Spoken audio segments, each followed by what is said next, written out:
Hello, and welcome to the Grand Cinema Hotel, a podcast hosted by three friends who love cinema. I'm Nathan, and I'm joined by my two co-hosts, Gus and Alvaro. Tonight, you'll be staying in Room 121, X, the newest hardcore horror film directed by Ty West. So go ahead, get comfortable, and throw on that Do Not Disturb sign as we slash our way through X. And my wife, Pearl, is next door, so I would appreciate a little discretion.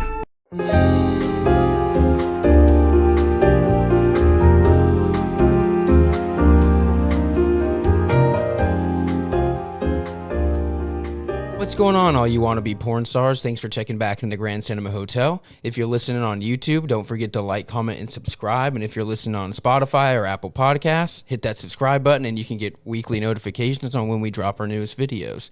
So, with that done, let's get into it. We got X this week. This is a movie that I know we've all been anticipating. I know we all kind of weren't really sure if this was going to be a hit or a miss, if this was going to be a corn dog or a banger. And I think it came out as an absolute banger. What do you guys think? I definitely agree. I think my expectations for this movie, I kept them low just because, like you said, it looked like it could be bad or, okay, it could be really good. It did turn out to be really good, and I think we all agree on that. I've been waiting for a good slasher for a very long time because I feel like it's either something that is just nostalgia, like the Freddys and the Jasons of the world. Oh, that's a bad example. Michael Myers, because that's who keeps coming back, right? Or it's just a slasher that's like ineffective and doesn't work. But I think this one is probably one of the best movies I've seen all year, not just horror movies. Oh, like, yeah. Of what we've seen so far, I think this is pretty much up there. I would agree. What about you, Ro? I think just kind of agreeing with Gus, that itch I had for a couple years for a good slasher of like how people feel when they see Wes Craven scream. You know, like I like those movies, but they definitely still have the campiness is I can't get over it. But after years of like Child's Play, Halloween, all like bring backs of those old slashers, they all never really delivered. And this seemed to be with like even with their latest one, Texas Chainsaw Massacre, it seemed like it could be a better like homage to the original Texas Chainsaw, and I think it is. I think this movie definitely was better than I expected, and I could see this movie. This movie's gonna be hard for me to see it not being in my top 3 for the rest of the year, even though it kind of already started. But I really like this movie. No, I would agree. I think that this one, like we said, didn't really know what to think going into it, but this was just, this hit on every single aspect. It was a lot of fun. It was funny. It was a good movie. The theater experience was so fucking enjoyable. I feel like we haven't been in a theater like that in a long time. You know what I mean? Since pre-COVID. Yeah, just everybody having fun. This movie did exactly what it set out to do. I think this is a good look for A24 as well because last year when you have Lamb and do you know if they had any other horror movies really last year? I can't really remember off the top of my head, but I don't know. A movie like Lamb is very different than this type of horror movie. This is the more fun, campy, literally laughing out loud and clapping in the theater like a seal, or people were loving this movie. For real. I thought that we had a absolutely great theater experience. It kind of felt like everyone who was there knew what they were there for. That's what I feel like. You got to think about it. An A24 slasher type movie that get opening night, everybody that's there is expecting the same thing. People love slasher movies. Yeah. And people love horror movies in general, and I think maybe that's why A24 sometimes has a hard time with some people not liking films like Hereditary or Midsummer or something like that. Mm-hmm. It's okay, well, this is all a slow build and tension, and from in their opinion, no payoff. Right. And this movie is I would say split right down the middle between being build up and tension, and then the second half being a complete payoff of the first. I would say so too. And I think that what makes this movie so good is even if this wasn't necessarily a straight up horror movie and you didn't have that, the last 30 minutes, the payoff that happens at the end, I still think this movie is a great movie. It works. This is a horror comedy. Yeah, no, it really is. All the build up and everything, in most horror movies, I feel or a lot of them at least, it's just kind of waiting around rather than delivering and giving you something, to chew up while you wait for the payoff. And this movie had that. And I really appreciate that. I feel a little dumb for what I said in a past episode about horror comedy not really being as prevalent. But, just this year, we've had Scream, and we've had Fresh, and now we have X. Studio 666. Yeah, right? And then, inadvertently, like stuff like Texas Chainsaw Massacre and the new Halloween being horror Terror, comedy, yeah. even though they probably shouldn't have been. Exactly. But I'm really happy with where we are right now. I have not seen the new Scream. I'm definitely going to, I haven't seen because it either. I wanted to see it because Jenna Ortega is in this movie. So I was like, okay, I heard she was in Scream, so let me check that out. But I think I'm gonna watch that one like today after the. I've actually heard good things about it, better than I thought I would. So you never know, but Yeah, this was just so much fun overall, and I if we could have spoke to the people in the theater after and like taken like an exit survey, like what did you think? Like I'm pretty sure everyone in there would be like, yeah, I had a good time. just high fives all around, Yeah. and everybody clapped. Hey, this is one of the more crowded A24 films we've been. It was. That's for sure. I feel like we're used to just kind of going in there. There's usually like 3 or 4 other people, but no, this is almost a full theater. It's a good one. I mean, I guess, checking my cinephile card here, I didn't realize that Ty West had so big of a following amongst horror fans. I didn't He's either. not really someone I've heard about too often. I mean, I watched The House of the Devil in preparation for this, but that name, Ty West, even when I originally saw the trailer for X, I had never heard of him before. Yeah, I was unfamiliar with who he was, and then when I looked him up and I saw that he did House of the Devil, that's the only one that I've seen of his. So, which I think that movie is a testament to a long build up with a very short payoff. You Yeah, know what I mean? yeah. So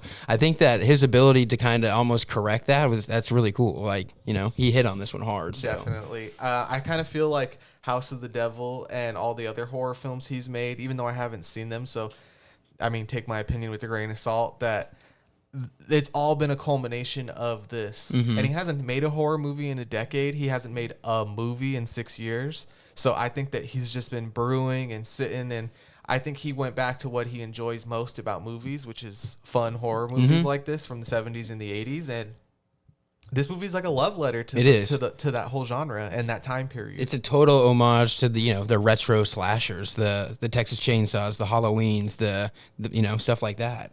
Yeah, and what I will say about Ty West is, from what I have seen from the House of the Devil and X, is that he loves I guess they're period pieces, right? Yeah. Because House of the Devil is set in the 80s and this one is set in the 70s. 70s. So, and he, those that film series VHS, Yeah. the compilation. He Did he- did one he of d- those, okay. right? And I then thought I had seen nothing is more 90s than VHSs, Very true, right? yeah. So, I think he really loves doing horror period pieces, which I think is a lot of fun. I think so too. I think he knocked this one out of the park, man. This movie is so much fucking fun. Definitely. Oh my god. Before we get into the cast, bro, do you have anything else you want to just opening thoughts or your initial reaction, things like that? No, I'm good. All right, cool. I definitely want to talk about this cast. I think everyone did a phenomenal killed it. job. I don't think anyone was miscast, and I think everyone really bought in and enjoyed what they were doing. I think so too. I was watching an interview this morning, and Kid Cudi was saying that they shot this during the quarantine time still, so that them being together for that time and also being kind of trapped together at outside of filming, that it did make it feel like a family environment and That's very cool. comfortable. And I think that translated into the film because The this chemistry cast does have a lot of chemistry. Yeah, for sure. It's off the chain. And I think it's funny because I know before we went to see the movie, we were kind of talking about our I guess our suspicions of the movie and how anytime we see a rapper's cast in a horror movie, it's kind of a red flag. But Kid Cudi fucking killed it. Yeah. He did a really good I job. thought he did a exceptional job, especially when his last performance was in Don't Look Up, and it was more of it was like a joke Yeah. inside of the movie that he was even there, and Exactly. he was playing an exaggerated version of a celebrity, which whatever. I didn't really enjoy that film, but I think that this is probably his best acting work to date. I mean, I would have to go all the way back to How to Make It in America, that HBO show that he was on. I really enjoyed him in that as well. So it's been a long time coming, but I think Kid Cudi found his niche in horror movies. Very funny. And he's a huge fan of horror movies. I've known that for a long time. He loves Evil Dead and stuff like that. So I think it's really cool that he got a chance to be in it. Yeah. No, he did a good job. He was so funny, man. What was a really surprising, I guess, casting, or I hadn't seen her in a long time, was Brittany Snow. Yeah. She came Yeah, back. she's like a comer and goer in big movies. You know what I mean? And this is not a big movie, but she's been around for a better part of our lives, honestly. The first time I seen her was John Tucker Must Die, and that was early mid 2000s, around the Mean Girl era. It's almost crazy. When they still made movies like that. I almost consider that a classic now. That's kind of crazy. I think that movie's funny. I do or at least too. I did when the last time I had seen it. I enjoy that movie. And she's also in the Pitch Perfect movies Yeah. as well. Have you guys ever seen Yeah, those? she is. I think those are kind of funny. I enjoy the first one. I really enjoy, actually. I think it's pretty funny. This is actually her third horror movie. Have you ever seen Would You Rather Yes, I have. and Prom Night? Yeah, okay. Yeah, yeah, she's in both of those. I didn't don't know realize if that you she's in remember Prom that. Night. And not just her, I think everybody but Kid Cudi has been in horror movies before. Like Mia Goth has been in like 4. Suspiria, This is yeah. Jenna Ortega's 4th movie. Brittany Snow's been in 2. Martin Henderson, he's what's his name in the movie Wayne, right?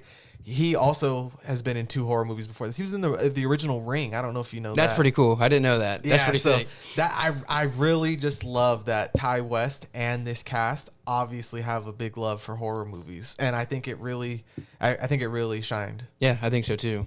I think the most exceptional performance though is Mia Goth and Jenna Ortega for sure. You know what blew my mind? Did you know that Mia Goth played Pearl? Yeah, I didn't know that until after. Yeah. But it honestly makes sense because when you're watching the movie and you're looking at this character, you're like, this feels uncanny valley. Like there's it's definitely prosthetics. Like this is not an old person. Yeah, like definitely. And I think that's like the whole point of the movie. Honestly, like it really worked because I saw some people talking about like it kind of took them out of it because you can tell that they were prosthetics, and I'm like, I think that's the point though, is to make these people look so fucking gnarly because like the whole idea of the movie is youth and the elderly people and how that goes hand A in guy hand. wearing a but- hockey mask doesn't take you out of the movie, but exactly, but it it really worked for me because I mean, dude, like it just looks so they're almost more like aliens than people. You know what I mean? Yeah, like definitely. It almost gives you like a vibe of The Hills Have Eyes. Yeah, like as if they're like mutated people. It's like they're so old that they're like decrepit and rotting. there's just something off about it, and I think it really feels works. unnatural. Yeah, it really works. Yeah, I mean, I think Mia Goth doing the dual performance between Maxine and Pearl is I think it has a lot to do with like the actual theme of the movie, which is like the jealousy that comes with of aging and how like when you're old. Well, I had told Ro on the ride back that I think it's cool about, that horror can make any subject like very scary. Yeah. You can take anything like something as simple as getting old, and when you really think about it, it's terrifying as fuck. Yeah, and then it you really realize is. that these people are so hateful and jealous because they're missing their youth and they feel like they missed out. And I'm sure that's something that a lot of older people like feel, you know? So it's a very like real subject. And I love it. You get that side of it, and then you get the juxtaposition of how younger people view old people like that. Yeah. Like it is almost like scary in a way. Like, you know what I mean? True. They look on them as a negative. Like, you know what I mean? So There's a lot going on here between the older people and the younger people. Like it's just so much. It's, how do I say it? It's very evident that like you can tell the young people, like you said, are scared of the old people, or like how the young people take advantage of the old people by lying to them. Yep. And like these are things that you see in real life all of the time. And then Ty West just took it and he put it in a horror script and it fucking works. Cranked it up, yeah. Because I feel like having old people is such a trope in scary movies. It where, is. And it's usually something cheap like a jump scare. You Yeah. know what I mean? Like you go around the corner and it's like some 90-year-old lady. You know what I mean? Yeah, exactly. I feel like this movie did a really good job of subverting like almost every horror trope you can think of, and either giving it depth or just showing it in a completely different Doing it light a little than bit you would different. normally see. Yeah. And I would think the main thing would be sex. You know what Yeah. I mean? Like that's what this movie is about. Or it's a plot device in this movie. It is. This movie says a lot of different things about sex. I don't really think it gives you any answers, but it definitely leaves you with questions. yeah, I think it views sex a lot differently than a lot of other movies do, and it brings, like you said, it shows a different light on it, and it's really interesting. Yeah, like, it really is. definitely. I mean, I don't think it's giving you all these answers or like, okay, this is how Ty West obviously feels about these things. But I think taking something like sex, which is usually just a stupid movie trope, and then making it an actual plot device was a really smart move. Yeah, Because, I mean, we all know if you've seen Scream or you've seen any horror movie and you're kind of like the people in Scream, you're like, bro, why are you having sex? Like, Yeah, right now, this is exactly. the best You're time gonna to do die. this. Yeah. But in this movie, it actually is part of the plot, so then it helps push the story along. And I just think it works really well, especially with, I don't know how heavy we're going to get into spoilers, but some of the most horrifying scenes in this movie have to do with sex, and not in the way you would think. Yeah. Like not in an assault or an abuse type of way, but in a straight, like, horrific, terrifying manner. Absolutely, yeah. The voyeurism in this movie is is Definitely. gnarly. Yeah. Definitely. I feel like you can feel like I feel like I've said this a couple different times on the pod already, but this movie kind of gave me like Hitchcock vibes, even though it's definitely, I don't think this is the kind of movie like Alfred Hitchcock would have made back in the day, but just like you said, that voyeurism between the Pearl and Harold, I think is the old man's name. Yep. Howard. Between Pearl and Howard, like those two characters gave me like that Hitchcock vibe of just like the stranger watching. Somebody's always watching, some Rear Window shit. Definitely. Like, yeah, it's good, man. Like, oh, so good. So I thought, getting back to the cast a little bit, I thought Brittany Snow gave a wonderful performance. Her character's name is Bobby Lynn. Mm-hmm. I think she plays like a veteran porn star or adult actor. Like you could tell this isn't her first very rodeo, charismatic, for sure. yeah. And I think she has a lot of autonomy, and she's definitely like the smartest person in the room. Like Mm-hmm. she's helping direct, she's she's performing really well in that sense. She's helping write the story. You know what I mean? Like she's very involved. Yeah, she's not just hands-on being with used, everything. Yeah. which I think is another thing that Ty West was really trying to get across with this movie, was like women in this industry like being in charge. You know what I mean? And I think saying yes and saying no to what you want, and even, being in porn is very like taking control of your life. He definitely tried to give them a more like empowering role than I think other movies like that touch on the subject do. So yeah, that's for sure. And who else did I want to talk about? I think we got to talk about the character RJ. the king of the cucks. Oh my god. Yeah, his name's Owen Campbell, I believe. And yes, he was in a horror movie too. Let me pull that up. I have it right here. He did a good job, and one of my favorite parts about his character was like the meta film references that he would bring up. You know what I mean? That almost like played into the movie itself. Like it was just a really good vessel to use that, I think. So he was in Super Dark Times, Ro. Remember we watched that movie like 5 years ago? Yeah. He's in that movie. That's a very cool movie too. That's a cool movie. That's more like elevated, you know what I mean? Like quote unquote, like it's an interesting movie for sure. Interesting. Yeah, like you said, his character, he plays the director of the film, and I think that he's like a major hypocrite. That's 100%. For one, like that's one of my biggest issues with him as a character. Not that I dislike his character, but I just think it goes to show you how even if you are in this industry of like sex work and stuff like that, like there's still people within the industry who look down on it. Yeah. You know what I mean? Exactly. Like he says at one point that his girlfriend is like, she's a good girl. And it's like, well, what are you saying about these other two girls? It's like, you have no problem filming this and you have no problem using this for your own gain, but then you also look down on it. It's very hypocritical. Because like almost like the first third of the movie, he's convincing not only himself, but his girlfriend at the time, like, this is okay. This is why this is okay. And when the script kind of gets flipped on him, he just totally shuts down. Yeah, you know what I mean? It's great. I thought that was another interesting point to put in the story because this isn't a topic that you usually see. No, it's not. Yeah. He gave a wonderful performance. Am I missing anybody that I really want to talk about? I mean, I know we're going to get into Mia Goth and Jenna Ortega even probably more in depth because I think they're more pivotal in this movie than anybody else. Martin Henderson as Wayne was phenomenal. Like, I really liked him. He was almost like seemed like the dad of the group in a way. Like, he kind of held everybody together for a while. Wanted to say? I thought he was the anti-Mikey Saber. Okay, it's like two men in the same industry, but two different outlooks on life. You know, he was honestly very respectful and gave good insight on some stuff. So I thought he's a good character. I mean, he wasn't a gold chain wearing scumbag. Yeah, he didn't seem like he was taking advantage of everybody. Exactly. Like he set out, they were all together to really do something unique and special, and I think that it was cool. What I thought was interesting, and because like talking about Red Rocket, is that we've seen two movies now set in Texas about people who want more for themselves and turn to porn to do it. And what's going on in Texas? There's not a whole lot going on out there. I guess that's why, right? Exactly. And every character in this movie kind of feels like they deserve more too, from both sides, from our killers and from our victims. That was one of my favorite parts too about Mia Goth's character, is her affirmations that she constantly would give herself, and I just it was so good. Like I like that part. That reminded me of Dirk Diggler. Yeah, for real. This movie's got a lot of homages to filmmaking, films, and horror in like overall. And I think that's really cool. Is like you can always just tell when someone is really enjoying what they're doing, and I think that's definitely, I mean, it showed, and I respected the hell out of this movie, and I loved it a lot, and I know you guys did too. Dude, yeah, like for real. I don't know, like I really just can't get, like I've been thinking about it since we saw it on Thursday or whenever we saw it, but oh my God, like it was just everything about it was so good. I want to go see it so bad again, dude. Definitely. Do you guys want to start getting into the movie a little more? Yeah. All okay. right, cool.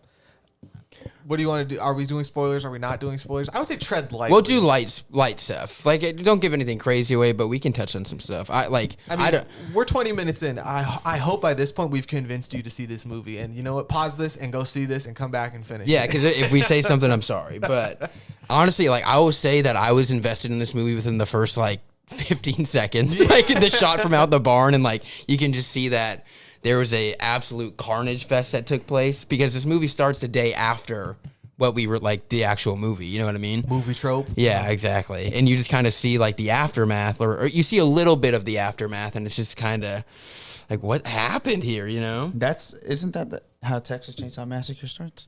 It might be. Because I've heard I don't remember the carbon copy opening of it. But Probably. I haven't seen Texas Chainsaw Massacre since I was a kid. I haven't seen that in so remember long. how it starts. I think it a few does. years ago, but I can't remember. It probably does. That would make sense, because, like, the vibes that I got from this movie as soon as it started were Texas Chainsaw Massacre, like Devil's Rejects, like, you just, like, something, this is not a good place, like, something bad happened here, and I was with it, and the grain on the film and everything, like, it looks so good. The West, is perfect for westerns and horror. Have you? Yeah. Like, I feel like No, they work, and they're almost one in the same too, which is why I'm a little surprised we don't get more Western horror movies. For but real. it's just something Bone about Tomahawk. open land, right? Yeah, Bone it's Tomahawk. so good. And I think that's why, like, even why Nope looks good. Like, we're getting a Yeah. little bit of that. Yeah, It's I think it's the isolation, it's the desolation, it's just I don't know, because I think, like, people, like, maybe through urban legends and stuff like that, you come up with shit like, what the hell happens in the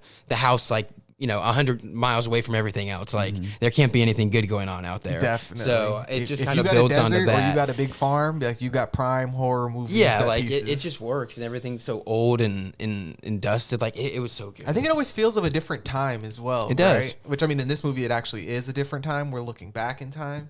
But I just think that open nature wilderness sets always give that idea of, like, I think it's just the fear of the unknown. Yeah, for real. definitely. And they're gorgeous, too. Like, it's really pretty to look at. I think this movie shot beautifully. This I think movie- it's a very good looking movie. I think the cinematography was off the chain, and it's one of the movies that I'll say that I really noticed the editing and how the Yes. editing had an impact on the film. Like, because everybody that's seen this, like, you know, it almost is like these pulse shots back and forth between scenes. Like, it'll go like, you know, scene one, scene two, scene one, scene two, scene one, and then it goes straight into scene two. Yeah, it like, flickers. It's like, it's very interesting, and I can't think of many movies that use that kind of style of editing. And I just thought it was really cool. I mean, if anything, since you said like you haven't seen this before, I'm guaranteeing you, if we go back to the 70s or 80s, that's probably where he got it from. Probably. I mean, there's got to be something that he took it from, but I just, it was unique to me, and I really like that. Somehow filmmaking gets progressively more boring the older it gets. It's like they already did all the interesting stuff back then, and now people don't do it anymore. Yeah, for some for reason. real. And, like, even, like, the side-by-side shots, like when they were singing The Landslide, and, like, you know, and just other parts, like, it was just really stylistic and cool, and it worked, I think. That's one of the big buzzwords for this movie is, like, stylish. And it definitely is. Yeah, I mean, this movie's 100%. got style coming out the ass, honestly. for real. For real. So we'll get into the plot a little bit. You want me to read the plot? Sure. I have it. Okay. So a group of actors sets out to make an adult film in rural Texas under the noses of their reclusive hosts. But when the elderly couple catches their young guests in the act, the cast find themselves in a desperate fight for their lives. So, I mean, so it sounds like your basic horror movie, Yeah. right? Which is what it is. it is. It is, yes. It is. is, like, if you can just, like, if you look at the bullet points of this movie, it's like every other horror movie. Yeah. But the way that it's executed in the editing and in the acting and in the storytelling, and I think in the villains, like, it's very fresh villains. Like, this is Yeah. something that we haven't really gotten before, I feel like. These villains have a lot of humanity. Exactly. Like, it's almost like, you know, you almost feel empathetic for these people, because in a way, and then you get too far, obviously, and you don't Yeah. feel that way anymore. They're obviously but going to take the next step. You get where they're coming from, and I think that's why this movie works. Is it's nothing crazy or super unique from you know, a story standpoint, but the way that it's executed and directed and acted is what really makes it hit. So Definitely. I think giving the villains in this movie humanity and actually making them like someone you can empathize with is a very smart move, because so many of our classic horror villains or just horror entities in general, right? It's very empty. It's just like pure evil blackness. That's it. You know what I mean? You're a like, ghost, you're a demon, you're bad. You're Michael Myers, you don't talk. You know what I mean? And then these people, like you learn some of their backstory and you see that these two characters have love for each other and they do care about things and, they have regret and they have, whatever. And it's just very unique. It's cool. I mean, when you're watching this movie and you take into account that, okay, obviously this is like ridiculous because being old and then jealous and then deciding you're going to become murderers because of it is a very illogical step, like right? Old jealousy and a hint of dementia will just like out the rails. It's obviously a logical step in real life, right? Yeah. It doesn't make sense. But I just think that because it's something I haven't seen before, and I mean, hey, maybe if you're listening to this and you've seen something similar to this, let us know, because I would love to see another movie like this. But I just think that was a really smart move to do that. I think so too, because I think like going into this, I know we had talked about it. Like, is this going to be like, is there demons? Is there devils? Like, is there something to do with that? It was giving off a supernatural vibe. It was, sure. and the fact that it was like, no, it just stayed grounded. I think that's what really made it work. Like one of my favorite little undertones that I guess we already know, obviously, if you've really looked into this movie, that they've recorded like a prequel for this, and then they're thinking about doing stuff after. So this is going to be like a franchise apparently. But the religious undertone, even like the fact that she like takes off, Jenna Ortega's character takes off her cross when she wants to participate. Yeah. And then just the guy on the TV that we constantly see and what he's saying and how they match cut into the scenes a lot.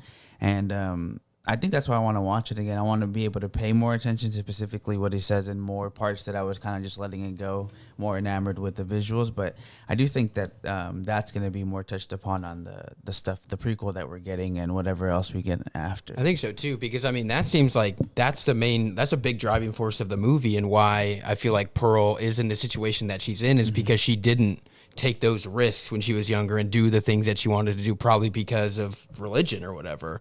And she sees, these people doing the complete opposite and what she wanted to do, and that's where everything comes from. So yeah, you're right. I'm very curious to see how they're going to expand on that. It takes the classic horror strategy of using religion in a very dark, evil way. Yeah. Making it like a cult, or like it would make it seem like this is a religious cult, even though this is like some televangelist back in the 70s on TV spouting the good word and blah blah blah. Yeah, you know what exactly. I mean? And that's something this is something you always get in movies, and I've seen a few movies recently with that trope of like someone being like taking off from a religious cult and things like that. Benedetta. Oh, what do you mean? No, just that it's like really about religion. Oh, religion and sex. okay. They don't mix. Have you seen The Lodge? No, I have not. Okay, that's a movie that has like a similar story to it of like people escaping from these religious cults. And I mean, if you watch like documentaries on these religious cults in real life, like this shit's terrifying. I mean, bro. fucking what? Joaquin Phoenix escaped from one of those. You know what I mean? Like, it is crazy.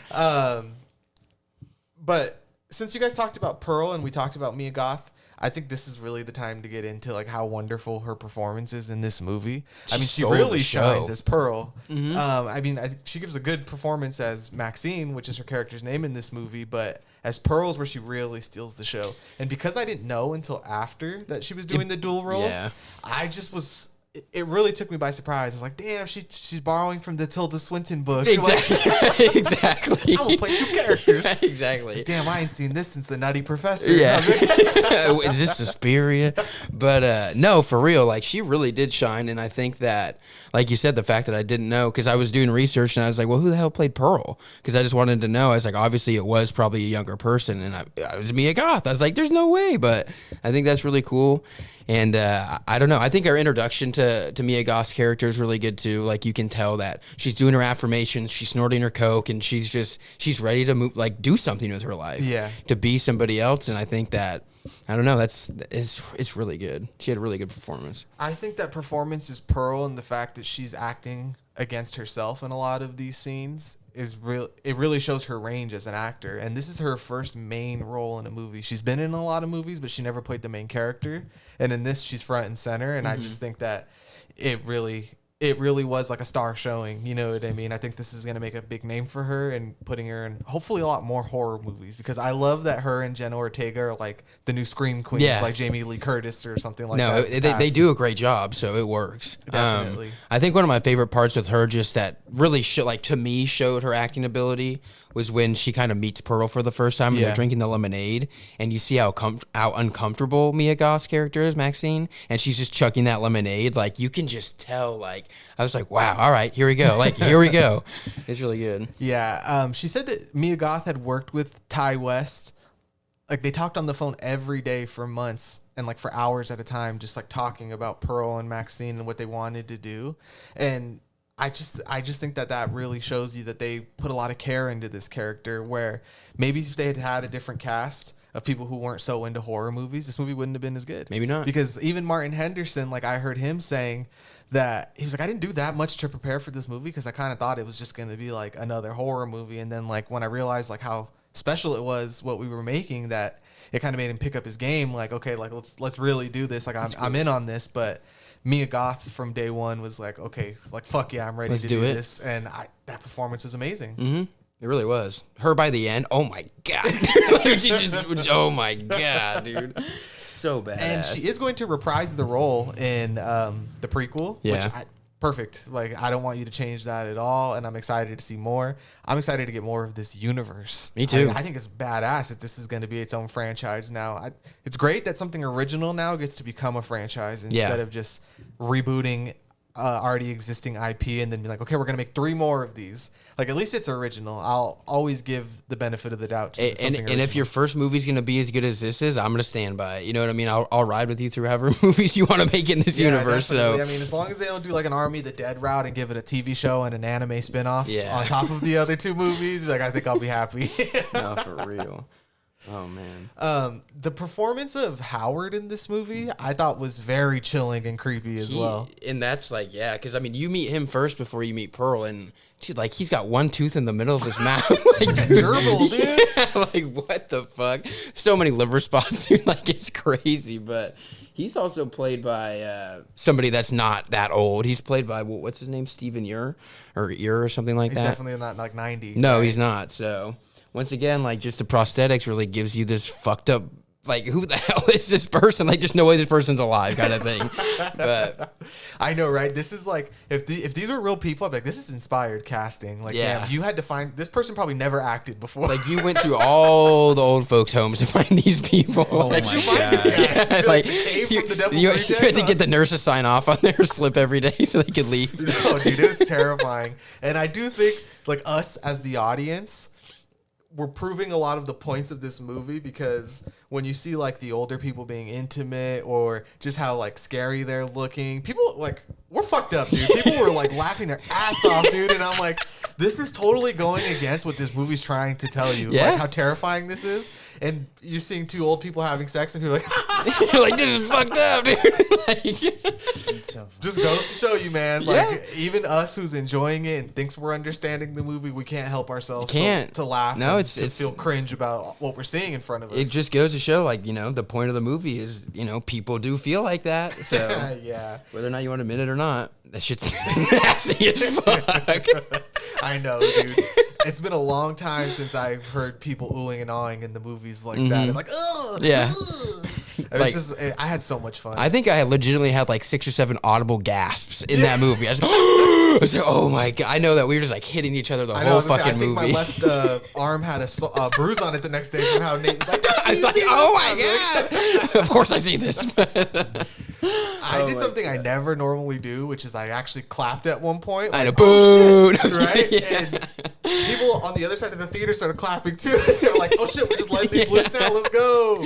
People were with it. I mean, I honestly, like, I can't think of a theater experience like that where, because normally, like, when people are like talking or like making a lot of noise or clapping or doing whatever, like, it honestly kind of bugs me a little bit. But this movie was just perfect for it. Like, there's a scene where, Jenna Ortega basically like cuts down a door, you know what I mean? And it's a reference to The Shining. And I know like Ro is like, he's like, here's Johnny. And some other dude's like, here's Johnny. And the whole audience lauged. It just worked. Dude, like he totally butchered it too. The guy who said it all loud.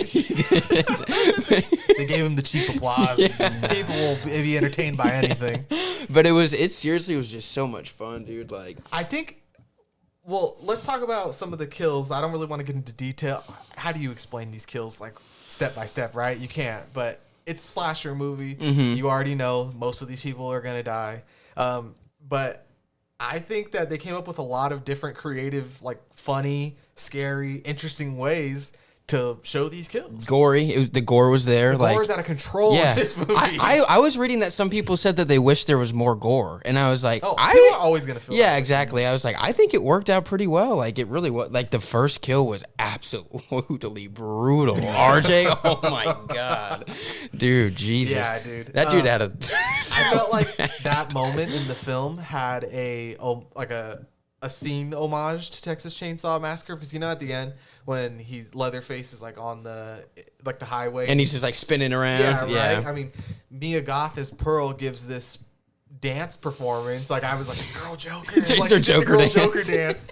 But I was like, I kind of pictured it in my head as like this is like Texas Chainsaw Massacre, but because it's not some young, burly giant of a man, it's this old lady, that like the dance is going to be a lot different. Mm-hmm. And I just think that it was like a cool homage to something I had seen before, but in a totally different way. Yeah, no, it worked really well. It was unsettling, like it really was. Yeah, dude, most of the kills in this movie were either shocking or unsettling, dude. And that's why I really think it worked, because I mean, I don't think there was a kill in this movie that you didn't see coming. Like you kind of expected everything to happen. There was one or two where I looked at you and you're like, this is what's gonna happen, like, and it happened. This is happened, going to happen, and it still fucking worked. And because of like that kill that you're talking about specifically, the editing in that, because you get the first like plunge into the dude's face, and then you go to a separate scene, and then all of a sudden it's just a quick cut back to like the pitchfork being taken out of his face, and it's just like, oh my God, so brutal. Yeah, this movie definitely didn't hold back, and I love that. But I guess you could say you want more gore. You could say that about anything, right? Yeah. Want more blood splatter or more effects and things like that, but you can't really go that overboard, honestly. It starts to become ridiculous. Yeah. The predictability of those kills is like, that's where the style really comes in, I think, or the direction of Ty West, or the way that they invested into their characters. Going back a little bit to the beginning, I really liked how we got that obviously something bad had gotten here, but then we just joined them into the van, right? Is that the next scene? And I really liked the introduction. You guys did a good job talking about like Kid Cudi, but his introduction in this movie is really good. Just kind of like a laid back character, but the gasoline, like when they're putting gas, I thought that was really funny. That's where Brittany Snow's character takes control. She's like, why don't you put the camera down here? Make it look like it's his dick. Yeah, make it look like it's his dick. And then he just kind of, Kid Cudi's character kind of just lays back like he's peeing. So, but I just wanted to bring up those tonal changes. Like just 3 minutes before that, 4 minutes before that, we were seeing that it was obviously going to be a bloodbath. And maybe, or now that I'm remembering, there's also, I think, maybe the scene where is she talking to herself, the Maxine? Back before when they were in the strip club or whatever. Yeah, where we get the first scene of her kind of hyping herself up, and how we see how wild she is. But just that, like just the juxtaposition between the beginning, like you said, I was invested between 10 minutes. Like this is already touching a bunch of bases, really funny. And then once it did go into the predictability, which took a while, I thought. It didn't necessarily give you that really quick. Like I felt like you guys had talked about, because you recently saw that what is it called? House of the Devil. How that payoff is like the opposite. Like it's almost like are you sure something's gonna happen in this movie? Because like you only got 10 more minutes or whatever. And in this, it felt like they're almost letting you think it was gonna go that way, but then all of a sudden, once it turned on, it turned on. Yeah. Definitely. And like I was saying, like I really enjoyed the build up, like the establishing of everybody and like everything. Like I really enjoyed like the alligator scene was fucking phenomenal. Like the way that it built tension and like it was just really good, man. Since you brought up Kid Cudi, I wanted to bring up his character's name because I thought it's hilarious. His porn name is Jackson Hole. I never even read that. So. He's the male star of the production. And what I really liked about him, and I wrote this in my notes, was that I thought he was like the perfect epitome of 70s cool. You know what I mean? Like he's a Vietnam veteran. He's smoking weed. He's got the cool outfit. The fro, porn star. He's got the porn stash. Yep. And he's also, like most of the characters in this movie, he's not stupid, which I think is important for good horror, is that like when we get to the, what do you call it? Like the farm for the first time. He's the first one to be suspicious of what's going on, especially because he just spent 2 tours in Vietnam. He's like, I don't know, dude. Like this does seem sketchy, and like he's the one who's, I would say, most worried about something happening because he is like a veteran and all that. And I thought that was a really smart move because I don't know, like we said, when you cast like musicians or rappers or people who are not really actors into stuff, sometimes the role is treated like that. And I didn't feel like Kid Cudi's was. I thought it was like a perfect balance. I think so too. That's a good point. It was written for an actor, and he did a good job. Yeah. I do know that he's obviously been in a couple of other movies. He's for a long time tried to better himself as an actor. And I just think sometimes you just put, like, it's really hard to better yourself, but also get put in movies that aren't very good. Just like how, like, that's the energy you bring, like, whatever the cast matches. And I think this is the first time that he's with the cast that you guys had talked about it, that they all love horror, and he loves horror, and he felt like he could be more of, like, almost himself in this way. But going back to... This is obviously, I think, is his best role, like no question. But not Need for Speed. Yeah, exactly. But I wanted to bring up the scene of him when Harold, you guys, Hank, or no, Howard, Harold Hank Howard is looking for his wife, and Kid Cudi helps him. And I just thought it was funny. I told Nate actually before we started the podcast. What does he tell him that he's gonna? He's like, because he's standing there naked. Marine, always a Marine. Yeah. He's like, I'll go help you, and like, then he goes, yeah, because he's standing there naked. He's like, I need to go get my skivvies on. He's just funny, man. Like he had a couple like different scenes, and it wasn't even necessarily like what he was saying, but just his mannerisms, what he was doing. Like when he was getting ready with the scene with Jenna Ortega, and he was doing the push-ups off in the corner, or after he finished the scene with Brittany Snow, like when he's just staring out the window with his hands on his hips, like butt-ass naked, like I'm the man. Like it's just so funny, dude. It works so well. Brittany Snow, speaking on Kid Cudi, had said that she thought the role wouldn't have worked as well if they hadn't gotten somebody that was like such a gentleman in real life, and that Kid Cudi was really good to work with, and that he had a good work ethic. He's very respectful of everybody and just very friendly, and helped bring that vibe to the movie. And I think he's also one of the people in this movie who helps get the message across of like, okay, just because these people are adult actors, they're not any different than anybody else. And I think he helps carry that across too, because he's not like some scumbag Mikey Saber type of dude. You know what I mean? That's one of my favorite parts of the movie, is that scene where they're all kind of talking and they're speaking to Jenna Ortega's character about all that. Church mouse. Now's a good time to bring her up. I think Mia Goth says it, but she's like, what, do you think we just all don't have any morals or anything? Like, you don't think that we're just human beings too? Like, just, you know what I mean? Like, it's good. It's really good. Yeah, I think Jenna Ortega's character also is a flip on a trope, right? And I think everybody in this movie is doing something to either subvert or change the idea of what you're normally going to expect. Like, she plays this Christian conservative girl who kind of, it's portrayed that she's maybe sees herself as better than these people, or almost shouldn't even be here. Almost comes off as a prude in the beginning. Exactly. Yeah. And she's RJ's girlfriend, right? And she's trying to help him with his dream or whatever. She's like the boom mic operator. Yeah, she starts to understand his hypocrisy, you know, and you find out that her attitude isn't really of sticking up her nose at these people. It ends up being curiosity. And I think that is something we are starting to get more in movies now, is that like these people who are repressed, it's like these are actually like the biggest freaks because they're so damn repressed their whole lives. You know what I mean? So yeah, she decides she wants to be in the movie, and that sets off a big rift between her and RJ. who we already talked about, like being a hypocrite. You know what I mean? One of the funniest scenes is after, so obviously she decides to do a scene in the movie, and then RJ just fucking freaks out and starts crying in the shower. Which was another time in the movie when, yes, I was laughing, but I also took myself out of the film, and then I became aware, and I'm like, look, this theater is laughing at a grown man who expressed his feelings and his hurt. And this is being played for the most laughs. Yep. You know what I mean? Like, isn't this hilarious? And the dude cries shitting in the on the shower. dude because your girlfriend wanted to do porn. Like, oh my But, god, dude, he how hypocritical, right? But if you're gonna be a porn director, like, how can you not be okay with that? Because It's hypocrisy. That's the counter with the character of Wayne. Yeah, Wayne is that. His girl's in the movie, and he's executive producing. Yeah, this shit. he literally goes, it's business. It's like business. it is what it Kid is. Cudi'd have sex with women. He doesn't see it as, and I think even he says it really funny when we get his really violent scene, which the whole theater was like anticipating for. We all have seen it before, but it's never gets old. It's still everybody's fear walking in the dark, Oh yeah. But even as he's getting to that scene, he was just talking about, he's like, how do you think I lay so much good pipe all this time? He's like, I'll teach you the formula, RJ. He's like, Yeah. come out of there. That it's an art form. Yeah. Being around so many beautiful women. Mm-hmm. So I think that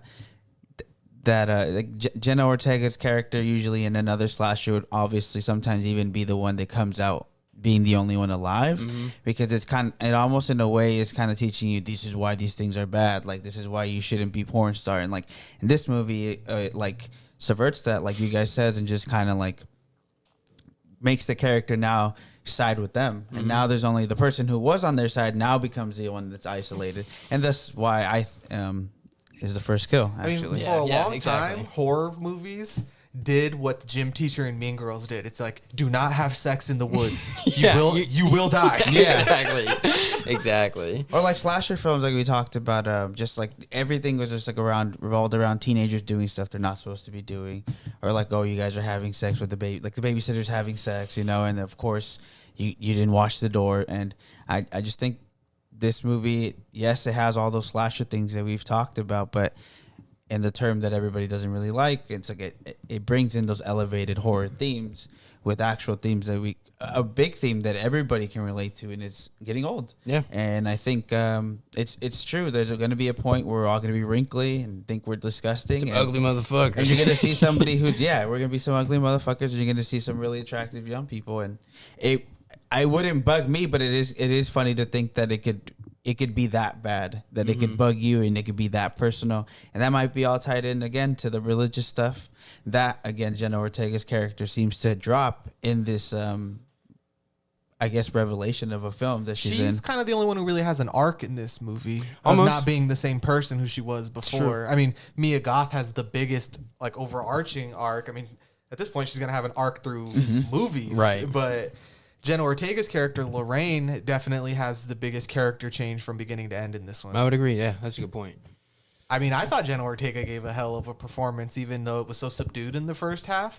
I think she lays down one of the best horror screams I've seen in a long time, right? Yes. And then all I was thinking when we were watching it, because we did Blowout a couple weeks Exactly. ago, I was like, please be real, that this isn't some ADR and you got some other actor to do this. But you can probably, if you type in X, I'm sure you're going to find this picture somewhere. But that scream of straight terror, like, it took me back to Shelley Duvall in The Shining. Yeah. You know what I mean? Where I'm like, this is so good. And I hope Jenna Ortega stays in horror. I mean, yes, I want her to do other things as well, but I think she gave a really phenomenal performance. And I know it sounds funny, but one of the best screams I've heard in a No, movie for in a real. long Like time. I thought the same thing when that scream happened. I think I even saw like your face. You're like, oh, like, that's good. Dude, I haven't done something like this in a long time. At one point, I had my hands over my eyes like this, like, It was because it's like, I knew something was going to happen.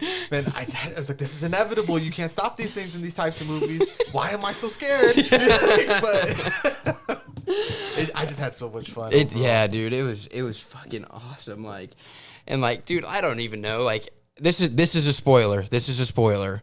But the end when Jenna Ortega's character gets popped and then they're dragging her back inside and the old dude dies of the heart attack, like it was just so good, dude. That's what the effects were really good as well, too. Like that looked good. They did look really good. That's They what I was did. gonna bring up. Actually, it's funny.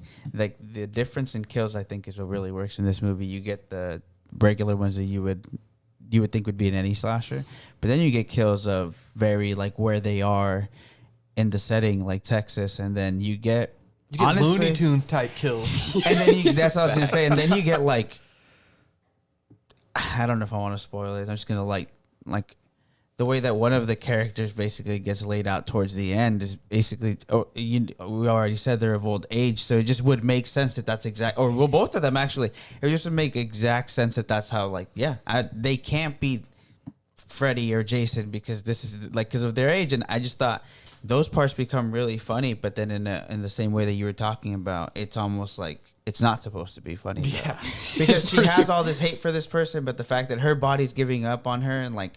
Up here, she's just as young, you know, but her body's already like, I like you can barely hold this up. Dude. And but that, like, I really like that, and you've talked about the gator, and we get that payoff with the gator, and then that is like one of them, like just to juxtapose how many like different of kills we get. This movie, I think, had a lot of really good setups. Like it set itself up for a lot of really good payoffs. Like in the beginning, the loaded versus unloaded gun type like what happened at the end, and then when Howard is walking around the grounds and he's like, I need to find my wife. She might fall and break her hip. And then what happened? You know what I mean? Like it's just really good setups. Like it all works really well. This was a damn good time. It's fucking awesome, man. You guys have a lot more. I have something I need to say about this movie because it brought up something else that happened outside of this movie and just the movie world in general. So this movie was filmed in New Zealand. Okay, interesting. Right? And I think that's hilarious because we just had a few weeks ago Sam Elliott and the Jane Campion debacle about how are you going to film Montana and Texas and in New Zealand, right? And it's like if you watch this movie, there's no way you would think that this wasn't Texas or something. Yeah, I mean exactly. Like and I just was like, all I could think about is like, you dumbass. LOL, you idiot. You dumbass. You're so stupid, dude. Like, do you know how movies are made? It's almost like places with the same climate look exactly the same. Yeah, wow. Like you're telling me that Lord of the Rings is filming in New Zealand and not Middle Earth? Like this is some bullshit. Shut the fuck up. Wait, Dune wasn't filmed on Caladan? Yeah, he's like, you old ass son of a bitch. Like, So I had to bring that up. No, that's I thought funny. That was so funny. That is a I was good like, point. wow, hold this L, Sam Elliott. Sam Elliott. Yeah, Sam Elliott. That's so good. Nah, I really don't think I have that much more to say because I think I would just start going into bigger spoilers and stuff like that. So, one other thing I did want to say is that I thought it was interesting that this is only A24's second slasher movie, and what's considered the first? The Green Room. Do you consider that a slasher? I mean, it has slasher elements. I guess I've never really like a thriller. I've never really thought of it like that. But I mean, you could consider it, I guess. But interesting.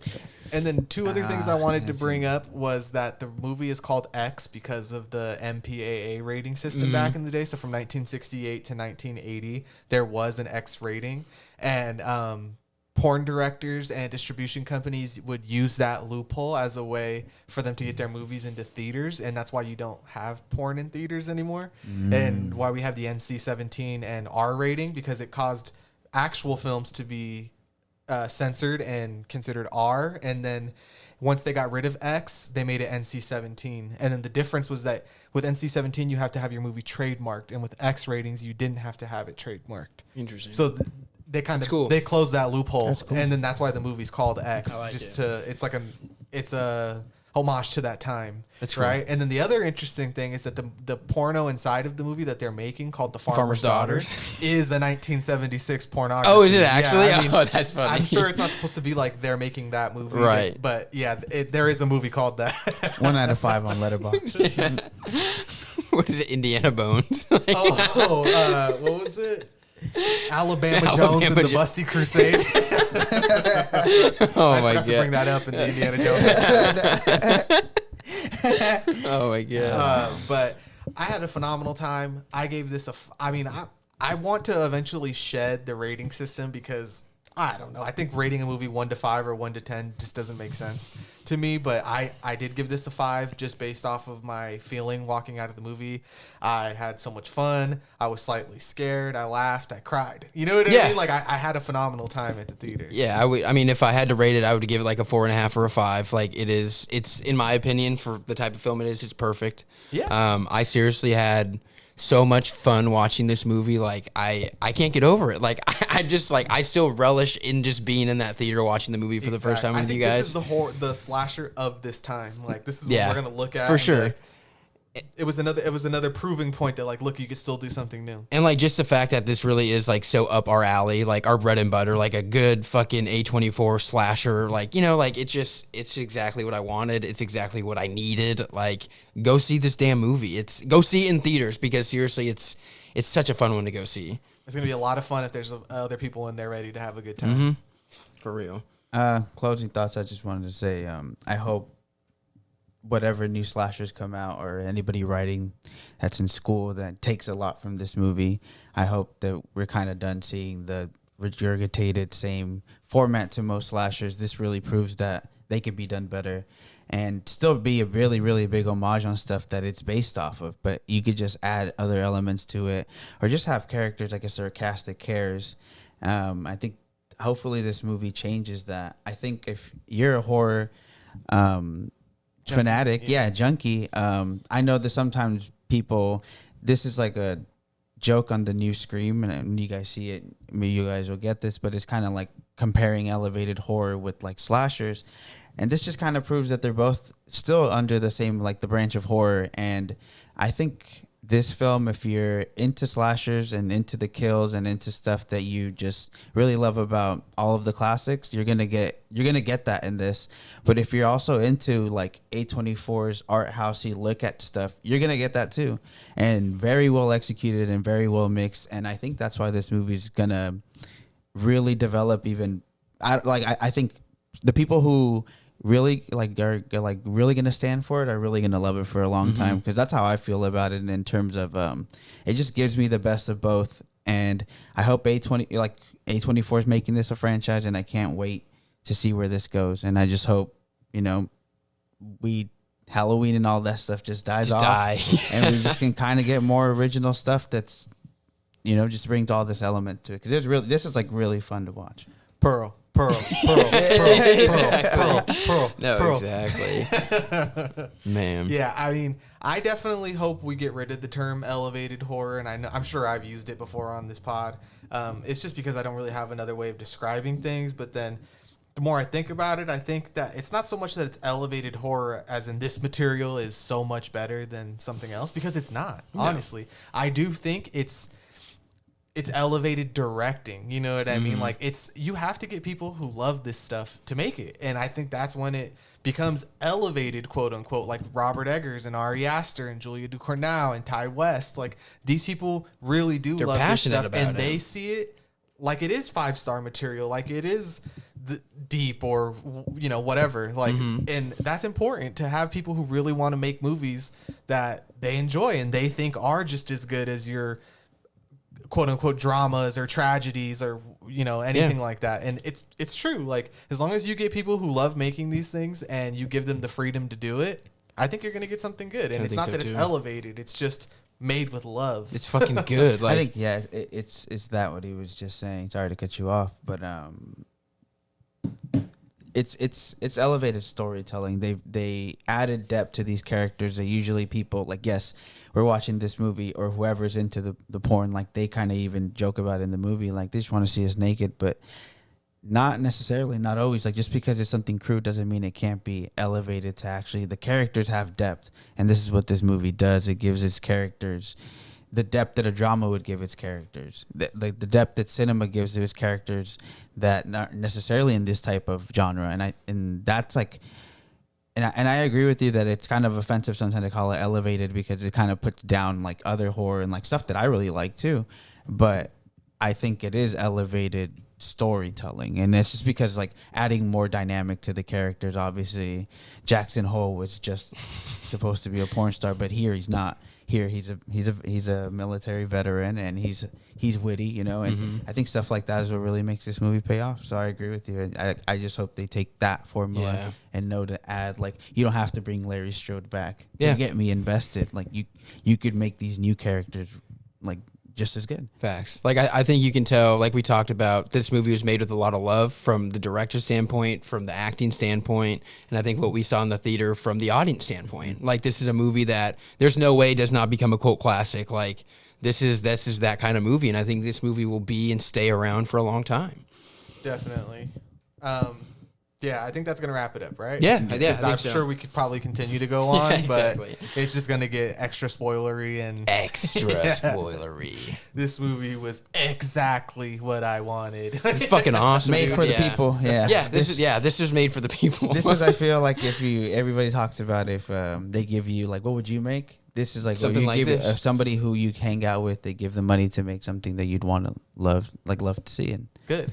That's what they should be doing. Yep. Yeah, Give right? movies to people who want to Really want to make them. Yeah, exactly. Thank you, please. Please, give me more. I don't understand why you don't know this. All right, man. guys. So once again, like, comment, subscribe if you're on YouTube or if you're on Spotify. Leave us a follow. DM us at the Grand Cinema Hotel on Instagram if you have seen this or if you want to see this. It's opening wide in 2,500 theaters, so I think I'm pretty sure you'll get a chance. It's all to over see the it place if you're- right now, yeah. if you're interested. We can't recommend this movie enough. No way, and like- you guys definitely need to go see Go it. see this shit. oh dude. yeah, thank you A24 for making this movie. Yeah. One of the ones that is vastly disposed, like that we could find, because I cannot imagine having to have waited a month and a half for would've this one. Yeah, died. because I love this movie. Yeah, for real. All right, What guys. a good one. Thanks for checking in. We're checking out Grand Cinema Hotel X. Go see it. Bye-bye. Later. See ya.